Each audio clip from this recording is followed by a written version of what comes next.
से आज एक नेक्स्ट लेवल सिक्योरिटी कंपैरिजन करेंगे Indian prime minister Narendra Modi और अमेरिकन प्रेसिडेंट जो बाइडेन के बीच। देखो, ये 12.5 करोड़ रुपए की मर्सिडीज मेबैक S650 गार्ड है। ये वो गाड़ी है जो मोदी जी यूज करते हैं और इसके सामने खड़ी है ये रिपोर्टेडली दुनिया की सबसे सेफ कार कैडिलैक अन। ये वो कार है जो American president Joe Biden use करते हैं और इसी कार को द बीस्ट बोला जाता है। बात यह है कि इन दोनों ही गाड़ियों की टेस्टिंग करने के लिए हमने बुलाया है पाकिस्तान के farmer prime minister Imran Khan को और नॉर्थ कोरिया के supreme leader Kim Jong Un को। इस वीडियो का सबसे ज्यादा इंटरेस्टिंग पार्ट ये है कि इन दोनों ही गाड़ियों की औकात पता करने के लिए यहाँ 3 वेपन्स चुने हैं, sniper rifle, RPG rocket launcher और तीसरी है ये लैंडमाइन। सिर्फ 5 मिनट में आज एक एक करके इन कार्स पर अटैक करके हम ये तो देखेंगे ही कि ये दोनों कंट्री लीडर्स कितने सेफ हैं। उसके अलावा हम मोदी जी और जो बाइडेन के एरोप्लेन्स का भी कंपैरिजन करेंगे और ये भी देखेंगे कि जब ये लोग पब्लिक में या रैलीज में जाते हैं तो उस समय किसकी कितनी खतरनाक सिक्योरिटी रहती है।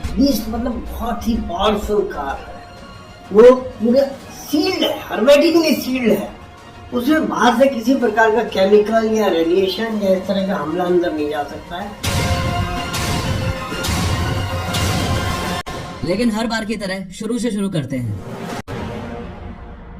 सबसे पहले किम जोंग उन ने अपना टारगेट सेट किया और स्नाइपर राइफल का यूज करके अमेरिकन प्रेसिडेंट की गाड़ी पर गोली दाग दी। अभी तक फुल ऑन सस्पेंस बना हुआ है कि ये गोली द बीस्ट के कांच को तोड़कर अंदर जा पाएगी या नहीं। जैसे ही गोली ग्लास में लगी वैसे ही ग्लास के छोटे छोटे टुकड़े बाहर बिखर जाएंगे और ग्लास पर थोड़े क्रैक्स आ जाएंगे। द बीस्ट का ये ग्लास इतना ज्यादा मजबूत है कि गोली का कुछ ऐसा हाल हो जाएगा और वो नीचे गिरी पड़ी मिलेगी। अंदर बैठे हुए जो बाइडेन जो मजे से अपनी किताब पढ़ रहे थे उनको कार डोर पर गोली लगने की हल्की सी आवाज अंदर आएगी। वो किम जोंग उनकी तरफ देखकर मुस्कुराएंगे और वापस अपनी किताब पढ़ने लग जाएंगे। अमेरिकन प्रेसिडेंट का ये मिजाज देखकर गुस्से में किम जोंग उन 6-7 गोलियां और चला देता है, लेकिन फिर से बाइडेन को कुछ नहीं होता। बाइडेन मुस्कुराते हुए कुछ इस तरीके से कांच पर हाथ फेरते हैं और फिर अपनी किताब पढ़ने लग जाते हैं। गुस्से में लाल किम जोंग उन अब RPG लॉन्चर उठाकर द बीस्ट की ओर सीधा फायर कर देता है। फिर से फुल ऑन सस्पेंस बना हुआ है कि द बीस्ट इस बार हवा में उड़ जाएगी या उसे कुछ भी नहीं होगा। और फाइनली आप खुद देख पा रहे हो कि RPG लॉन्चर भी ज्यादा से ज्यादा बस इतना सा ही इम्पैक्ट जो बाइडेन की गाड़ी पर कर पाया है। लास्ट में परेशान होकर किम जोंग उन सोचता है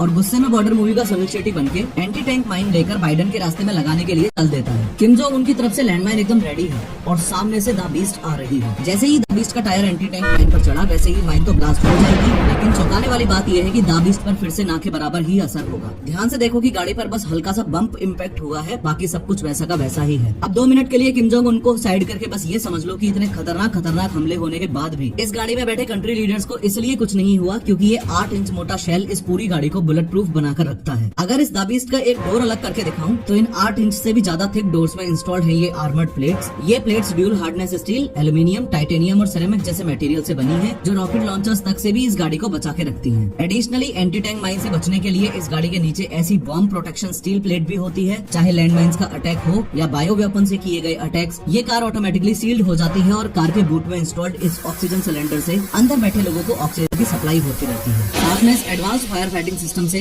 ब्लास्ट से लगी हुई आग भी ऑटोमेटिकली ही बुझ जाएगी। अमेरिकन प्रेसिडेंट की द बीस्ट तो एक्सट्रीमली सेफ कार है, ये हमने देख लिया, लेकिन मोदी जी को लेकर सवाल अभी भी वहीं की वहीं है। क्या Mercedes Maybach S650 guard Modi ji को इमरान खान से बचा पाएगी? इमरान खान ने स्नाइपर उठाई, टारगेट बनाया और फायर किया, लेकिन कुछ नहीं हुआ। रॉकेट लॉन्चर मारा, कुछ नहीं हुआ। लैंडमाइन अटैक किया, कुछ नहीं हुआ। इस सिक्योरिटी कंपैरिजन के फंडामेंटल्स को अगर आप ध्यान से समझोगे तो चाहे मोदी जी की कार हो या बाइडेन की कार हो, ऐसे अटैक्स में जान तो दोनों ही लीडर्स की बच जाएगी। लेकिन द बीस्ट के कंपैरिजन में मोदी जी की गाड़ी पर ज्यादा असर पड़ेगा क्योंकि द बीस्ट सच में दुनिया की सबसे safe and secure bullet proof गाड़ी है। दोनों ही कार्स की कॉस्ट लगभग बराबर ही है, लेकिन द बीस्ट की रिसर्च एंड डेवलपमेंट में इतना पैसा और टाइम इन्वेस्ट किया जा चुका है कि सच में टेक्निकली एडवांस होने की वजह से इस कार को the bunker on the wheel बोलते हैं। सवाल कुछ लोगों के मन में ये भी आता है कि कार की अपर बॉडी तो ठीक है, लेकिन अगर दुश्मन ने कार के टायर में गोली मार दी तो क्या होगा? इन दैट केस मैं आपको क्लियरली बता दूं कि ये कोई नॉर्मल टायर्स नहीं है। इन टायर्स में इंस्टॉल्ड है रन फ्लैट टायर टेक्नोलॉजी, यानी कि टायर की रिम पर लगी हुई है मेटल रिंग। इस टायर को पंक्चर होने के बावजूद भी 80 किलोमीटर पर आवर की स्पीड से गाड़ी को 50 से 70 किलोमीटर तक जाने में हेल्प कर देगी। अगर अपने देश की बात करें तो प्राइम मिनिस्टर्स और प्रेसिडेंट्स को बुलेट प्रूफ गाड़ी प्रोवाइड करवाने का चलन कोई ज्यादा पुराना नहीं है। 2001 पार्लियामेंट अटैक से पहले तक अटल बिहारी वाजपेयी जी एम्बेसडर में घुमा करते थे। Former prime minister Shrimati Indira Gandhi ji की जब उन्हीं के बॉडीगार्ड्स ने गोली मारकर हत्या कर दी, उसके कुछ साल बाद ही स्पेशल प्रोटेक्शन ग्रुप SPG बना। SPG कमांडोज के ग्रुप में 3000 प्रोफेशनल्स होते हैं और उनका सिर्फ और सिर्फ एक काम रहता है, कैसे भी करके इंडियन प्राइम मिनिस्टर को जिंदा रखना। अगर इस वीडियो का सेकंड पार्ट चाहिए तो कमेंट करके जरूर बताना, क्योंकि दोनों की एयर सिक्योरिटी और मोदी जी के SPGs वर्सेस जो बाइडेन के सीक्रेट सर्विसेज का कंपैरिजन बहुत ही नेक्स्ट लेवल का है। खैर, T सीरीज के मालिक गुलशन कुमार की हत्या डॉन दाऊद इब्राहिम ने बहुत दर्दनाक तरीके से की थी। इस वीडियो पर क्लिक करके पूरे इंसिडेंट